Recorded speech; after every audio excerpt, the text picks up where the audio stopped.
तो साथियों परिवर्तन की लहर दौड़ने का कार्य किया गया।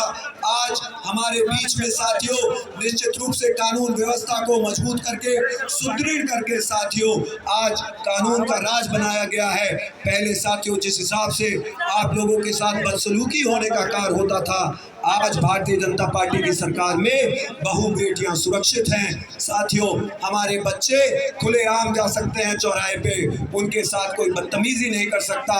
और साथियों सारे के सारे गुंडे मवाली या तो जेल की सलाखों के पीछे हैं और या तो परलोक सुधार गए हैं। साथियों ये व्यवस्था आज डॉक्टर संजय निषाद जी भारतीय जनता पार्टी के एनडीए गठबंधन की है।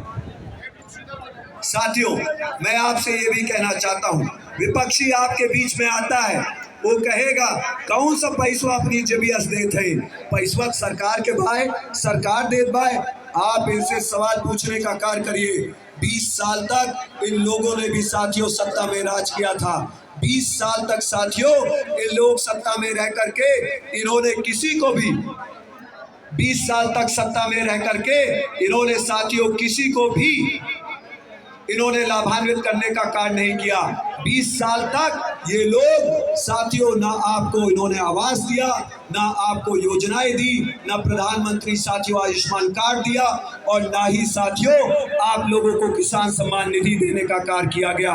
इन सरकारों में संगठित लूट होने का कार्य हुआ है। इनकी नीयत और नीति दोनों में खोट थी और जिसकी वजह से जब आपने सरकार बदली आज आपको आयुष्मान कार्ड मिला, आपको शौचालय मिलने का कार्य हुआ, मछुआ आवास मिलने का कार्य हुआ। उसी के साथ साथ साथियों आपने देखा कि आज बिजली की व्यवस्था साथियों ग्रामीण इलाके में पहले से बेहतर और अच्छी। समाजवादी पार्टी की सरकार में, कांग्रेस पार्टी की सरकार में साथियों 4 घंटा दिन भर में बिजली आती थी कट कट के। साथियों आज 14 से 18 घंटा बिजली आती है कि नहीं आती है? 14 से 18 घंटा बिजली देने का कार्य साथियों आज भारतीय जनता पार्टी और एनडीए गठबंधन करने का काम कर रहा है। साथियों देश के 6,40,000 गांव में एक साथ पानी की टंकी बना करके साथियों पाइपलाइन बिछाने का कार्य हो रहा है। हर घर नल पहुंचाने की व्यवस्था हो रही है। साथियों पूर्व में सभी लोग परेशान रहते थे कि हमें हैंडपंप दिया जाए, सांसद विधायक और एमएलसी के पास दौड़ते थे हैंडपंपों के लिए। लेकिन आज साथियों व्यवस्था ये है कि हर गांव में पानी की टंकी बन रही है और हर गांव में पाइपलाइन बिछा करके साथियों हर गांव में पाइपलाइन बिछा करके हर गांव के घर में नल पहुंचाने की व्यवस्था की जा रही है।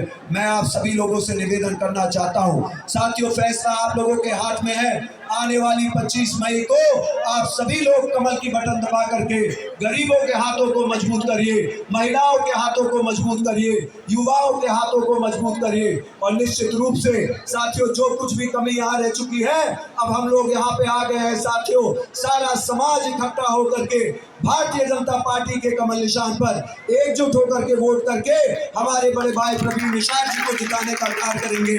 मैं आपको भरोसा दिलाता हूं कि पूरी मजबूती से साथियों हमारा हर एक समाज इकट्ठा होकर के पूरी ताकत दे करके प्रवीण निषाद जी को यहाँ से लोकसभा का सदस्य चुन करके भेजने का कार्य करेगा। ये गरीब मजलूम सब समाज की आवाज उठाएंगे। गरीब मजलूम सब समाज की आवाज के साथ साथ महिला, युवा, किसान और साथियों बेरोजगारों की आवाज बन करके सारे के सारे समुदाय को साथियों इंसाफ न्याय दिलाने का कार्य करेंगे। आप सभी लोगों से पुनः निवेदन करते हुए 25 मई को कमल निशान पर अपना मूल वोट दे करके अपने भविष्य को सुधारने का काम करिए। भारतीय जनता पार्टी की सरकार बनाइए और साथियों योजनाओं से ओतप्रोत होकर के गरीब कल्याण होने का काम करिए। साथियों अंत्योदय होने का काम होगा। आप सभी लोगों से पुनः कमल निशान पर वोट करने की अपील करते हुए अपनी बात को समाप्त करता हूं। बहुत बहुत धन्यवाद। जय निषाद राज।